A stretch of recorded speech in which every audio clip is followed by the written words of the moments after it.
শুভরাত্রি সবাইকে। গত পরশুদিন একটি আপনাদের ভিডিও দিয়েছিলাম যে স্কুল সার্ভিস কমিশন চলে যাচ্ছে সুপ্রিম কোর্টে। কেন? এবার একটি নতুন তথ্য আপনাদের সামনে দিচ্ছি। স্কুল সার্ভিস কমিশন কেন যাচ্ছে সেটা আপনারা জানেন। যে সুপারিশপত্র 2016 সালে যারা পাশ করেছিল তাদের যে সুপারিশপত্র মধ্যশিক্ষা পর্ষদে দিয়েছিল, সেই মধ্যশিক্ষা পর্ষদের নিয়ম কি? মধ্যশিক্ষা পর্ষদ অ্যাপয়েন্টমেন্ট দেবে। সেটা কোথায়? মধ্যশিক্ষা পর্ষদ অ্যাপয়েন্টমেন্ট দেবে, ডাইরেক্ট স্কুলে চলে যাবে এবং সেটা ডিআইয়ের কাছে চলে যাবে। কিন্তু তার আগে নিয়ম ছিল স্কুল সার্ভিস কমিশন ডাইরেক্ট স্কুলকে দিয়ে দিত এবং ডিআইকে দিত। মাঝখানে মধ্যশিক্ষা পর্ষদ তারা কিন্তু এই অ্যাপয়েন্টমেন্ট লেটার দিত।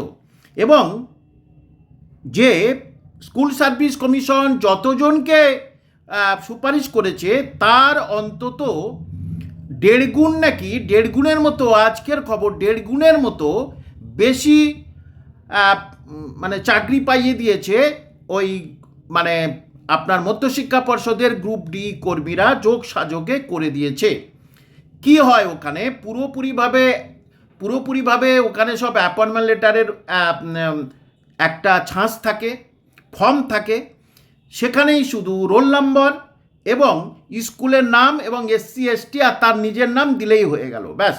এবং যখনই তারা স্কুলে গেছে, স্কুল সন্দেহ প্রকাশ করেছে যে আমাদের স্কুলে তো আমরা এটা চেয়ে পাঠাইনি, ধরুন জেনারেল ভূগোল মানে 11-12, তখনই তারা সঙ্গে সঙ্গে স্কুল সেটাকে হেডমাস্টার ম্যানেজিং কমিটি সঙ্গে সঙ্গে সেটা সংশ্লিষ্ট ডিআইয়ের কাছে নিয়ে গেছে এবং ডিআই বলেছে না না না এটা হতে পারে না। যখনই সেই ক্যান্ডিডেট পরে সেখানে গিয়ে বলেছে, তখনই মধ্যশিক্ষা পর্ষদ থেকে হুমকি ফোন যেত যে আপনাকে এটা নিতেই হবে, তখন বাধ্য হয়ে নিত।